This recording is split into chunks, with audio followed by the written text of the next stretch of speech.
গাইবান্ধার সুন্দরগঞ্জ উপজেলার আলোচিত রাজনৈতিক ব্যক্তিত্ব আল শাহাদাত জামান জিকোকে এনসিপি থেকে অব্যাহতি দেওয়া হয়েছে। সংগঠনের শৃঙ্খলা ভঙ্গ ও দলীয় ভাবমূর্তি ক্ষুণ্ণের অভিযোগে এ সিদ্ধান্ত নেয় এনসিপি। ২৫ মে সকালে বিষয়টি নিশ্চিত করেন কেন্দ্রীয় সংগঠক নাজমুল হাসান সোহাগ।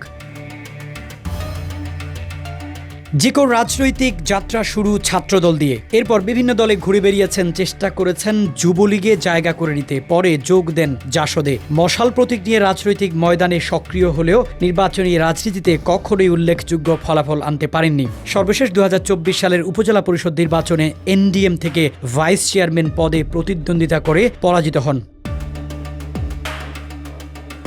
এরপর জাসদ থেকে আনুষ্ঠানিক পদত্যাগ না করে জিকো যোগ দেন বিএনপিপন্থী সাংস্কৃতিক সংগঠন জাসাসে। সেখানে সুন্দরগঞ্জ পৌর কমিটির যুগ্ম আহ্বায়ক হিসেবে দায়িত্ব পালন করেন কিছুদিন। তবে ২০২৫ সালের ৩ মার্চ শৃঙ্খলা ভঙ্গের অভিযোগে জাসাস থেকেও বহিষ্কার হন। জাসাস থেকে বহিষ্কারের কিছুদিন পর তিনি আবার নতুনভাবে পরিচিত হন জাতীয় নাগরিক পার্টির সংগঠক হিসেবে। কিন্তু এখানেও থেমে থাকেনি বিতর্ক। এনসিপির নাম ব্যবহার করে ফাউন্ডার পরিচয়ে বিভিন্ন অফিস আদালতে সুবিধা নেওয়ার অভিযোগ ওঠে তার বিরুদ্ধে।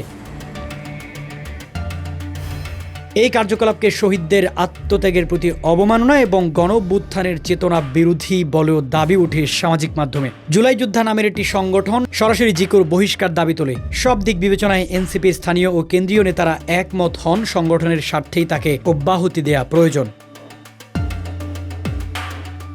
এনসিপির কেন্দ্রীয় সংগঠক নাজমুল হাসান সোহাগ বলেন, দীর্ঘদিন ধরে নানা আলোচনা চলছিল। সংগঠনের শৃঙ্খলা রক্ষার্থে জিকোকে অব্যাহতি দেওয়া হয়েছে। এই সিদ্ধান্তে সুন্দরগঞ্জের রাজনৈতিক অঙ্গনে ফের আলোচনার ঝড় বইছে। বারবার দল বদল করে আলোচনায় আসা জিকোর ভবিষ্যৎ রাজনৈতিক গতিপথ এখন সময়ই বলে দেবে।